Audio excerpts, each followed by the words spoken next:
अपराह्न जितेबाला माँ तार बाथरूम रे थिला सेतेबाला एकुटिया पाई तार उपरे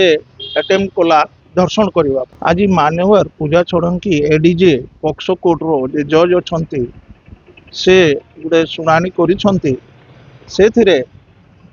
गत 29/7/2024 रे जो पीड़िता है 16 वर्षर से गोटे एफआईआर देथिला माँ संगे जाइकरी कि जे तार स्टेप फादर अच्छे रंजीत कुमार मिश्र से जाइकरी से दीर्घ 5-6 वर्ष हो गला पूर्णा बसी गोटे भड़ा घर रे से माने रोउथिले से 29/7/24 के अपराह्न जितेबाला माँ तार बाथरूम रे थिला सेतेबाला एकुटिया पाई तार उपरे अटेम्प्ट कला धर्षण करने हेले से तार नु छड़ाई और माँ को डाकीदेला बाथरूम रु माँ जितेबाला आसला तुए बापा को कहले कहीं किला कले बापा ताके पिटला हेले से माने जाइकरी एफआईआर कले झारसुड़ा थाना रे। तार पूर्व 2 थर से जबरदस्ती झील को स्टेप डॉटर को जे कि 16 वर्षर है माइनर है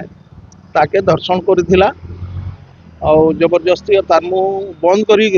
किला घोगा जंती नहीं हो और थ्रेटनिंग देला बलात्कार करी जनवरी 2024 और मे 2024 रे 2 थर एंता करिदिला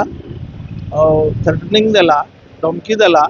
कि जदि तू क्या कहबू तार माँ के कि सान भौणी के किंबा बाहरिया लोक के कहबू हेले तो तुम 3 जन के मर्डर करदेवी कह डरी मरिक से मैंने आई कथाटा नहीं कहे किंतु 29/7 जो दिन घटना है से दिने से मैंने एफआईआर देले और सब घटनाटा स्टेटमेंटा देले। यही केस रे 24टा साक्षी होते और डिफेन्स आड़ू गोटे साक्षी होता यही केस रे सजा है रंजीत कुमार मिश्र को आजीवन कारावास लाइफ इम्प्रिजमेंट और प्लस विक्टिम को कंपनसेशन है 10,50,000 और 54,500 फाइन जबकि फाइन जेनटा है मुदाला को सेटा भी पीड़िता पाइब हाराहारी 11 लाख पीड़िता पाइब कंपनसेशन सरकार द्वारा कोर्ट आदेश सेटा करिछि। यही केस रे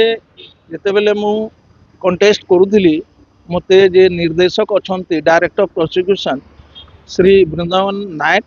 और 2टा केडर जे पीपी अच्छा से माने साहाय्य करते। यही केस रे 24टा साक्षी होता गोटे डिफेन्स होता।